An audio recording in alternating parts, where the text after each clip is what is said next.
오늘 같이 나눌 말씀은 에베소서 5장입니다. 에베소서 5장 15절부터 18절까지 말씀. 에베소서 5장 15절부터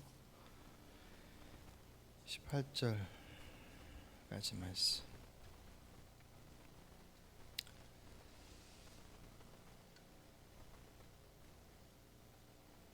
이쪽 불이 꺼졌어요. 요 라인. 같이 봉독하시겠습니다. 그런즉 너희가 어떻게 행할지를 자세히 주의하여 지혜 없는 자같이 하지 말고 오직 지혜 있는 자같이 하여 세월을 아끼라. 때가 악하니라. 그러므로 어리석은 자가 되지 말고 오직 주의 뜻이 무엇인가 이해하라. 술 취하지 말라. 이는 방탕한 것이니 오직 성령으로 충만함을 받으라. 아멘. 오늘부터 대통령 사전투표가 시작이 됐습니다. 여러분도 뭐 뉴스 보셔서 아시겠지만 첫날 최고의 사전투표율을 기록하면서 대통령 선거에 대한 국민들의 관심, 기대치가 얼마나 높은지를 우리가 간접적으로 알 수 있습니다.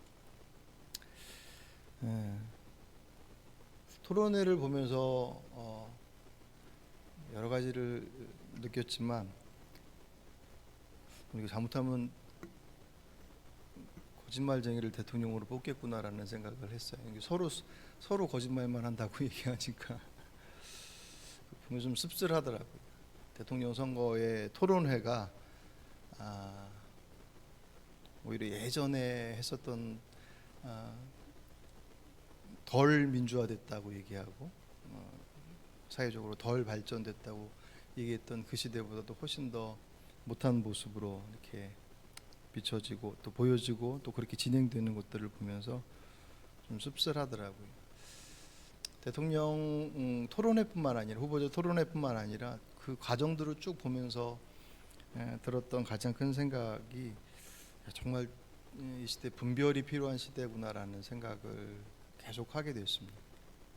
이전서부터 가짜 뉴스나 거짓 정보들, 정보가 정말 그 홍수처럼 넘쳐 흐르는 시대인데 진짜 어떤 게 정말 가치 있고 또 진실되고 바른 것인지에 대한 것을 분별하지 못하면 홍수 속에 먹을 물 없다고 그냥 그 지식이 홍수 속에 빠져서 잘못하면 죽겠더라고요. 성경은 사단을 규정할 때 뭐라고 규정하냐면 사단의 거짓의 압이라고 규정합니다. 그래서 거짓의 뿌리가 사단에게 있음에 대한 것을 분명하게 말씀을 하고 있습니다. 그러니까 거짓이라고 하는 수단을 통해서 얻어내는 열매가 결코 하나님께 속할 수 없음에 대한 것들은 명확하게 말씀을 하고 있죠. 수단이 목적을 정당화할 수 없다. 그러니까 아무리 좋은 목적일지라도 그 좋은 목적을 이루는 과정들이 중요하다. 그것이 그 목적의 선함을 이루기 위해서 만약 온전치 못한 수단이 동원되어진다고 한다면 그 결과마저도 훼손될 것이다. 그것이 이제 현실에서는 사실 잘 통용되지 못하는 것이 이제 현실의 모습들이죠. 설 연휴 때 영화를 한 편 봤는데 킹메이커라는 영화에서 혹시 보신 분도 계실지 모르겠어요. 그 김대중 대통령과 관련되어진 이제 실화를 바탕으로 만든 거기에 그 엄창록이라고 하는 인물이 이제 그 김대중 대통령의 책사로 등장하죠. 물론 이제 실명은 아니고 이제 극중 이름으로 등장을 하는데 거기서 계속 그런 그 안에서 흐르고 있는 내용들의 대립이 그거죠. 불법과 온갖 탈법, 편법을 통해서 그 선거를 이끌어가는 거기에 대항해서 그 선거를 승리로 이루려고 하면 정당한 방법으로 안 된다. 흙탕물 속에 들어가면 흙탕물 튀길 거 각오하고 들어가야 되는 것처럼 여기서도 수단과 방법들을 가리지 말아야 한다라고 하는 것이 그 엄창록이라는 사람 그 책사로 불려지는 그의 지론이죠. 그래서 승리하지 못하고서 어떻게 당신들이 추구하는 선한 것들을 이룰 수 있겠느냐. 그것을 추구하는데, 그것을 취하는 데 있어서 수단과 방법들을 가리지 말라. 그것에 계속 갈등하는. 그래도 그 명분을 얻기 위해서, 그 결과를 얻기 위해서 그 과정들이 선명하지 않고 정직하지 못하면 이룰 수 없다라고 이제 거기에 계속 충돌하는. 그래서 선거에 패배하고 뭐 그런 과정들. 결국 그 흔적이 짙게 남은 게 벌써 몇십 년 동안 우리 민족을 갈라놓는 그 지역 갈등이 그 엄창록이라고 하는 사람의 그 선거 수단 속에서 나온 거라고 얘기하죠. 그것을 통해서 갈라놓고 그로부터 얻어낸 선거의 승리라고 하는 것이 결국은 이 민족을 아주 깊게 갈라놓는 흔적, 상처로 지금까지 남겨져 있습니다. 근데 사실 그것은 우리나라만의 문제는 아니에요. 왜냐하면 말씀드렸던 것처럼 거짓이라고 하는 그 수단, 이미 창세기에 하나님께서 이 땅을 창조하시고 난 이후 에덴 동산에서 사단은 뱀을 통하여서 그 거짓이라고 하는 수단으로 아담을 미혹하지 않습니까?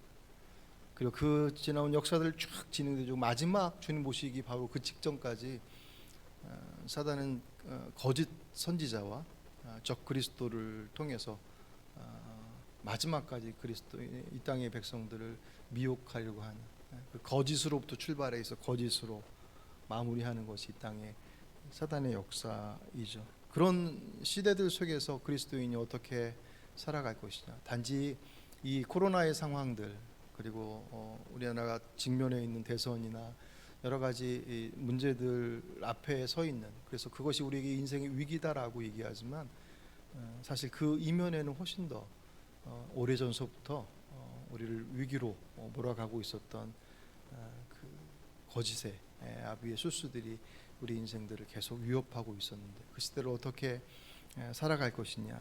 오늘 우리가 그 주제로 삼을 것은 정말 지혜가 필요하고 분별한, 어떤 것이 옳은 것이냐, 어떤 것이 우리의 살 바이냐라고 하는 것들을 추구하는 것이 얼마나 중요한지를 다시금 돌아볼 때 그 지혜로운 삶을 살아가는 데서 중요한 것에 대해서 오늘 본문은 세 가지로 소개를 합니다. 첫 번째로는 16절에 세월을 아끼라 때가 악하니라.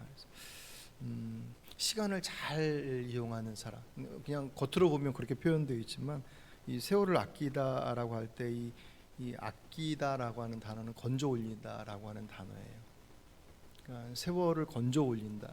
그 말은 죽음으로 치닫고 있는 인생 가운데 생명으로 건져오는 그 행위, 단지 그냥 시간을 잘 활용해야 된다라는 그런 의미가 아니라 죽음의 터전 속에서 생명으로 옮겨지는 행위, 그 행위들이 있지 않으면 때가 악하다는 것은 위기의 시대라는 것. 이때는 그냥 시간이 아니라 그 카이로스라고 하는 어떤 그 의미를 가진 시기를 의미하거든요. 그러니까 이 위기의 시대, 우리들이 심판의 시대로 치닫고 있는 그 시대들 속에서 생명의 것을 건져내지 않는다고 한다면 그 죽음의 길로 그냥 치달을 수밖에 없다라고 하는 것을 의미합니다. 삶은 영원하지 않기 때문에 이 땅이 위기의 시대이고 심판의 시대라고 하는 것과 더불어서 그 삶의 끝자락이 영원히 지속되지 않고 결국은 그 마지막 끝이 있다라고 하는, 그래서 세월을 아끼라라고 하는 것의 의미가 영원치 않음에 대한 것을 의미하고 있죠. 우리가 잘 알고 있는 것처럼 히브리서 9장 27절 사람이 한 번 죽는 것은 정해진 일이요 그 뒤에는 심판이 있습니다. 아멘. 모든 인생의 끝이 죽음이다라는 것을 인정하지 않는 사람은 없지만 그 죽음이 바로 내 코앞에 있다라고 생각하며 살아가는 사람은 별로 없죠. 그냥 시한부 선고를 받거나 어떤 특별한 상황 가운데 있지 않으면 우리의 본능상 어떻게 살지에 대한 고민들을 많이 하지만 어떻게 삶을 마감할지에 대해서 준비하는 이들은 많이 있지 않죠. 주중에도 소개해드렸던 그 이어령 교수님, 지난주 토요일날 소천 아시기 전까지 그분이 매진했던 것 중에 하나가 뭐냐면 죽음에 대한 언급이었어요. 메멘토 모리, 이미 책도 벌써 이제 그 대화록에서 한 권이 나와서 제가 주중에 이렇게 봐서 봤는데, 메멘토 모리라고 하는 말의 뜻이 죽음을 기억하라거든요. 진정한 삶은 죽음을 기억할 때 그 삶의 의미들이 비로소 그 의미들을 찾을 수 있다. 죽음이 없이. 그것은 사실 이 땅의 이치이기도 해요. 빛과 어둠, 어둠이 있을 때 빛의 존재, 그 가치가 온전히 이루어지고 참 거짓, 다 이렇게 상반되어진 것들의 의미들이 다 그런 상관관계들을 가지고 있죠. 그분이 죽음에 대해서 이렇게 얘기합니다. 죽음을 생각할 때 삶이 농밀해진다. 삶이 아주 짙어지고 의미들을 찾을 수 있다. 그 인터뷰의 내용을 잠깐 소개를 해드릴게요. 영원히 살면 괜찮다. 그런데 누구나 죽게 된다. 돼 있다. 그래서 죽음을 생각하는 삶이 중요하다. 중국을 비롯한 외국에서 정월 초하루에 그 좋은 새해 첫날에 왜 죽음에 대한 노래를 부르겠나? 죽음에 대한 노래를 부르나 봐요. 죽음을 염두에 둘 때 우리의 삶이 더 농밀해지기 때문이다. 지금껏 살아오면서 내 삶이 가장 농밀한 시기가 언제인지 아나? 요즘이다. 그 암으로 투병하고 있었던 그 마지막 그 시기들이거든요. 왜 요즘인가라는 물음에 사람 만날 때도 그 사람을 내일 만날 수 있다, 모레 만날 수 있다고 생각하면 농밀하지 않다. 그런데 제자들 이렇게 보면 또 만날 수 있을까? 계절이 바뀌고 눈이 내리면 내년에 또 볼 수 있을까? 저 꽃을 또 볼 수 있을까? 그럴 때 비로소 꽃이 보이고 금방 녹아 없어지는 눈들이 내 마음에 들어온다. 너는 암이야. 너에게는 내일이 없어. 너에게는 오늘이 전부야 라는 걸 알았을 때 역설적으로 말해서 가장 농밀하게, 이 농밀하다라는 단어가 잘 쓰는 단어는 아니지만 아주 의미 있게라고 이제 뭐 생각하면 되겠죠. 아주 농밀하게 사는 거다. 그렇기 때문에 세상에 나쁜 일만은 없다. 암에 걸렸지만 그것이 나쁜 일이다. 그래서 사실은 이제 치료를 받지 않고 정기 검진만 받으면서 부르실 날들을 이제 준비했었죠. 그분이 마지막까지 정신을 좀 이렇게 돌아가시기 전까지 자기 맨정신을 가지고 있고 있기를 원해서 진통제 처방을 안 받으셨대요. 돌아가시기 1시간 전까지 그 손주들하고 영상으로 통화하고 그리고 나서 마지막 임종 예배까지 다 드리고 나서 조용히 이렇게 소천하셨다고 그러시더라고요. 죽음을 인지한다. 내 삶에 죽음이 있다라고 하는 것에 대한 이해는 단지 그것이 두려움 속에서 작동하는 그런 의미가 아니라 이 땅에 내 삶이 끝이 있음에 대한 그 이해들은 우리들의 삶을 죽음으로 치닫고 있는 인생 속에서 생명의 자로 이끌어 갈 수 있는 그런 기회가 된다라는 거죠. 그렇다고 해서 죽음을 기억한다고 해서 모두가 다 그 삶을 잘 살아가느냐 할 때 오히려 반대도 있죠. 죽음이라고 하는 것 때문에 오히려 허무주의와 쾌락주의에 빠져서 인생을 그냥 허비하는 경우들도 있습니다. 그러니까 죽음에 대한 이해가 어떤 내 인생에 있어서의 가치를 다시금 돌아볼 수 있는 기회가 되어지지만 그 죽음을 통해서 인생의 주인이신 이게 내게 아니구나라고 하는 것을 인지할 때 그때의 역할들이 주변에 있는 사람들의 역할들이고 환경들인 것 같아요. 그래서 그것을 통해서 인생의 주인이 하나님이시다라고 하는 것이 전달되었을 때 그가 그 인생을 거기서 건져 올릴 수 있는. 그래서 죽음을 얘기하지만 두려움 때문에 죽음을 얘기하지 않아요. 암 선고를 받고 죽음으로 떠나는 딸의 모습을 보면서 더 그것을 확증해냈던 모습들. 전도서 12장 1절에 보시면 젊을 때에 너는 너의 창조주를 기억하여라.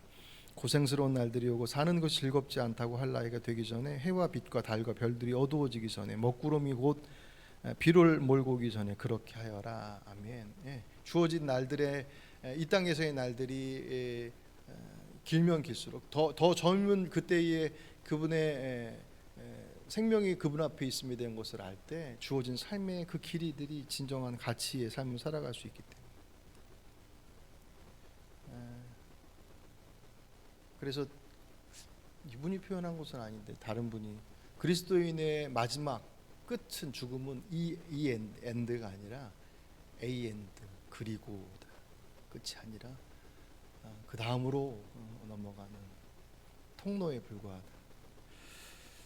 지혜로운 삶을 살 수 있는 것은 내 삶에 죽음이 있음에 대한 것을 인지할 때 이 땅에서의 생이 진정한 가치를 가질 수 있는 그런 모습들을 갖는다. 첫 번째 모습이고, 두 번째로는 오늘 17절 모습을 보시면 그 주어진 삶 속에서 주의 뜻이 무엇인지를 바라보라. 17절 같이 보시면 그러므로 어리석은 자가 되지 말고 오직 주의 뜻이 무엇인가 이해하라. 아멘. 주의 뜻이 무엇인가 이해하라. 우리 주중에 그 마태복음 7장 말씀 보시면서 7장 22절부터 23절 말씀에 주님 우리가 주님 이름으로 예언하고 귀신을 쫓고 많은 능력을 행했지 않습니까? 라고 했을 때 주님께서 뭐라고 그러시냐면 나는 너희를 도무지 알지 못한다. 불법을 행하는 자들아 내게서 물러가라 말씀하시잖아요. 그때의 그 의미들을 그들이 주님의 뜻과는 상관없는 그 행위들, 주님과 상관없는 행위들, 그 행위들을 불법이라고 주님께서 규정하셨습니다. 주님의 뜻을 구한다라고 하는 것은 결국 이 땅의 삶의 주인이 그분이심을 인정할 때 가능한 것이잖아요. 뭘 만들더라도 이렇게 제품을 사면 거기에 뭐 아무리 싼 거라도 이렇게 설명서가 돼 있는 것처럼 성경은 우리 인생의 설명서라고, 매뉴얼이라고 얘기합니다. 우리를 지으신 그분께서 이 땅에 주의 백성들이 이 땅의 인생들이 어떻게 살아야 할지에 대한 그 매뉴얼들이 성경에 고스란히 다 기록되어 있다라고 얘기하죠. 성경을 봐야 하는 이유는 그분의 뜻, 이 땅 위에 구원의 역사와 우리들의 생명의 진정한 가치의 삶을 살아가기 위해서 어떤 삶을 살아야 될지에 대한 것들을 말씀하고 있다. 데살로니가 4장 3절에 보시면 하나님의 뜻은 이것이니 너희가 거룩함이라. 항상 기뻐하라, 쉬지 말고 기도하라, 범사에 감사하라. 이것이 그리스도 예수 안에서 너희를 향하신 하나님의 뜻이니라. 이렇게 표현되어 있는 것들이 대단히 많이 있습니다. 꼭 굳이 하나님의 뜻이다라고 그렇게 지칭되어 있지 않더라도 주의 말씀이 우리에게 있어서 시편 기자의 고백처럼 그 말씀은 내 발의 등이고 내 길의 빛이다 라고 하는, 이 땅을 지혜롭게 살아갈 수 있다라고 하는 것은 이 땅의 삶의 여정 속에서 그분의 뜻을 찾는, 내가 계획하는 삶의 여정들 물론 소중하게 여기고 또 그 안에 나의 소망과 기대와 또 나의 꿈이 그 안에 있지 않습니까? 그것이 소중하지 않거나 의미 없다라는 것은 아니지만 우리를 이 땅에 보내신 그분께서 그럼 나를 향한 뜻은 무엇일까라고 하는 것을 돌아보는 것은 내가 내 삶의 여정들을 정말 잘 살아가기 위해서 준비하는 것보다 훨씬 더 중요한 것이겠죠. 왜냐하면 우리가 가지고 있는 실력이 이렇게 변변치 못하기 때문에 당장 오늘 밤 불러가시면 가야 할 인생들인데 그 당장 내 앞에 있는 그 삶의 여정들이 어떻게 될지 모르는 그 짧은 변변치 못한 지식과 경험들을 가지고 이렇게 준비해 놓은 인생, 내 삶뿐만 아니라 내 자녀나 우리의 가족과 우리 공동체를 향한 여러 가지 그 나름의 꿈과 기대를 가지고서 준비해 놓은 그 그림들이 과연 그분 앞에서 내놓을 때 그분의 그림과 어떤 것이 더 나으냐 할 때 비교하는 것이 사실은 의미 없겠죠. 그러니 내가 그리기 이전에 물론 그려가지고 가져가서 주님 어때요? 라고 묻는다면요, 문제는 내가 그려놓고 하나님 이렇게 해주세요 라고 하는 것이 문제겠죠. 왜냐하면 그 길이 만약 주께서 그려놓으신, 주께서 기대하시고 계시는 그 그림과는 다르다고 한다면 단지 하나님의 뜻과 다르기 때문에 외면하시는 것이 아니라 그 길이 우리에게 생명의 길이 아닐 수 있습니다. 그러니 그 뜻을 구하는 것은 이 땅의 이 혼탁한 세상 속에서 어떻게 살아야 할지 그 거짓과 술수와 그 온갖 온전치 못한 것들이 난무한 이 세대들 속에서 대단히 환한 모습을, 성경의 표현대로 얘기하면 광명의 천사와 같은 모습들로 나타나지만 그 모습은 사단의 변장한 모습들인 것처럼 우리에게 정말 좋은 모습들로 다가오지만 전혀 우리들의 삶의 생명의 길이 아닌 죽음의 길로 우리를 미혹하는 이 혼탁한 세대들 속에서 주의 뜻을 구하는 것은 이 세대 가운데 지혜롭게 살고자 하는 우리에게 있어서 가장 중요한 또 하나의 이유가 되어지겠죠. 마지막 세 번째가 그렇게 살아가는 이들이 구하는 것이 18절 성령 충만함의 삶입니다. 18절 술 취하지 말라 이는 방탕한 것이니 오직 성령으로 충만함을 받으라. 아멘. 성령의 충만한 삶, 결국 이게 최종적인 모습들이겠죠. 여러분도 아시겠지만 성령의 충만함이 얘기될 때 술 취함이라고 하는 것이 항상 항상은 아니지만 바울은 자꾸 이 둘을 자꾸 비교시켜 놓습니다. 또 묘하게 그 사도행전 2장에 보시면 성령 세례를 받고 방언하고 기도하고 있었던 그들을 본 외부인들이 저들이 대낮부터 술에 취했다라고 얘기하는 그 장면하고 이제 이렇게 비교하는 거죠. 술 취함의 모습과 성령 충만의 모습이 뭔가 비슷한, 그게 무슨 외적으로 막 정신없이 다니는 그런 것은 아니겠죠. 그 안에 무언가에 사로잡히는, 그냥 외적으로 보면 기분 좋고 넉넉해지고 여유 있는 어떤 그런 모습들로서의 비슷한 점을 얘기할 수 있겠지만, 바울이 그 둘을 비교시킨 이유는 공통점을 찾기 위함이 아니라 거기에 대한 분명한 차별점을 의미하기 때문에 그래요. 그러니까 어쨌든 술 취함이 됐던 성령의 충만함이 됐던 내 어떤 본성보다는 그것에 붙들려서, 사람이 술을 먹지만 나중에 술이 사람을 먹잖아요. 그래서 저 사람 참 괜찮은데 술만 먹으면 이상해지는 경우들이 바로 이제 그런 거잖아요. 성령의 충만함이라고 하는 것은 그의 본성이 그분에 의해서 극복되어서 그분 앞에 온전함으로, 그러니까 완전히 그가 가지고 있는 본래의 모습과는 전혀 다른 존재라고 하는 것에 있어서 비슷한 점이 있지만, 사실은 그 둘은 결코 비교할 수 없다는 거예요. 왜냐하면 술 취함은 우리를 마비시키는, 넉넉해지는 이유도 우리의 생각이나 그 모든 것들, 그러니까 실제적으로 술의 역할들이 우리의 중추신경의 중요한 어떤 판단과 결정하고 하는 그런 요소들에 대한 것들을 마비시키죠. 무디게 만든, 되게 희미해지게 만들지만, 성령 충만함은 우리를 희미하게 만드는 게 아니에요. 성령 충만에 대한 오해 중에 하나가 바로 성령 충만함을 입으면 막 황홀경에 빠져서 막 신비한 나라로 가는 그런 것을 생각하지만, 그것이 이제 성령의 세례 가운데 잠시 보여지는 하나의 현상 중에 하나일 수는 있지만, 그것이 성령 충만을 대표하는 것이 절대로 아니거든요. 오히려 성령 충만함은 우리에게 주신, 하나님께 주신 이성과 지혜와 우리들의 삶의 자락 속에서 그분의 말씀 앞에 철저하게, 그냥 황홀경에 빠져서 그렇게 가는 것이 아니라 그 말씀 앞에 철저한 결단과 고백과 동의 속에서, 고백 속에서 그 길을 걸어가는, 성령 충만은 결국 그분과 우리가 하나가 되어지는, 우리 에베소서 표현대로 얘기하면 그분을 아는 것과 믿는 것이 하나가 되어지는, 그렇죠? 에스겔서 성전에서 물이 흐르는 장면을 보면, 성전에서 물이 나오는데 처음에는 발목을 채우고 무릎을 채우고 그리고 허리를, 그리고 그 다음에 이렇게 차오르는 거죠. 성령께서 내 안에 내 삶을 주관하시는 모습이 돼 발목을 찰 때는 그냥 맨 땅을 뛰어다닐 때보다는 좀 거추장스럽긴 하겠죠. 무리를 뛰어다니는 것이니까.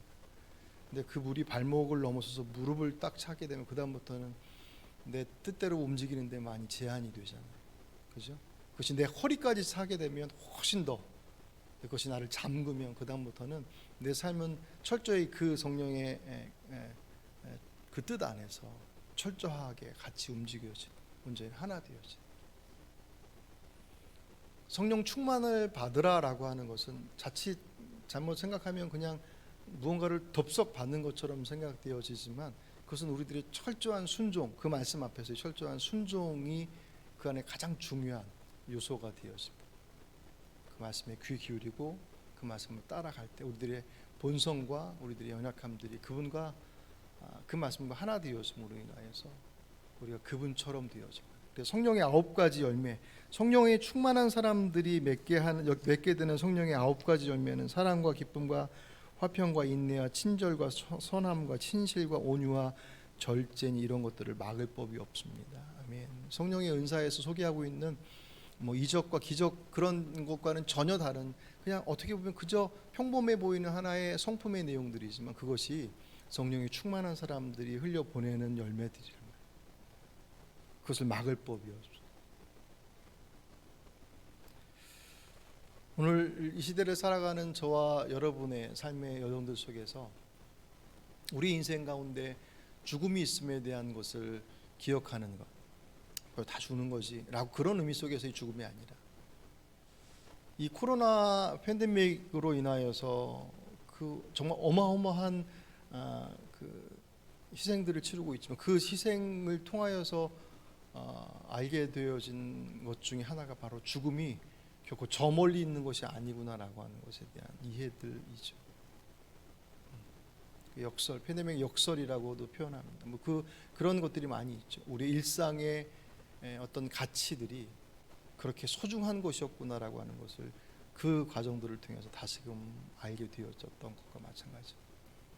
죽음이라고 하는 그것, 단지 두렵기 때문에 그 죽음에 대한 두려움이 우리들의 일상의 삶을 가치 있게 만든다는 것이 아니라 내 삶이 그분 앞에 부름받을 그런 존재일 때 이 땅에 보내진 삶의 자락 속에서 맡겨진 몫이 무엇일까, 그것을 다시금 주목하게 되고 그것이 그분의 뜻 안에서 확인되어지고 그 뜻을 따라 살아갈 때 그가 성령이 충만한 삶의 자락으로 가게 될, 그것을 우리들의 삶의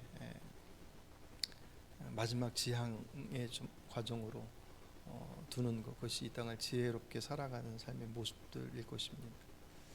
이 한 주간 동안 미스바 기도를 통해서 지금 다르게 살 때입니다. 주제를 좀 빌려와서 함께 다섯 가지 주제를 함께 나눴는데, 우리가 하나님의 자녀 되었음에 대한 분명한 정체성 위에 그 기초부터 다시 쌓아서 말씀과 기도 가운데, 그리고 우리가 그분의 인도하심들을 따라 성령의 충만함으로 살아가는 삶이 이 시대를 살아가는 그리스도인의 살아가야 할 다른 모습이지 않을까, 그런 삶을 살아 누리시는 오늘 이 저녁에 함께 하신 여러분 되시길 주의 이름으로 축복합니다.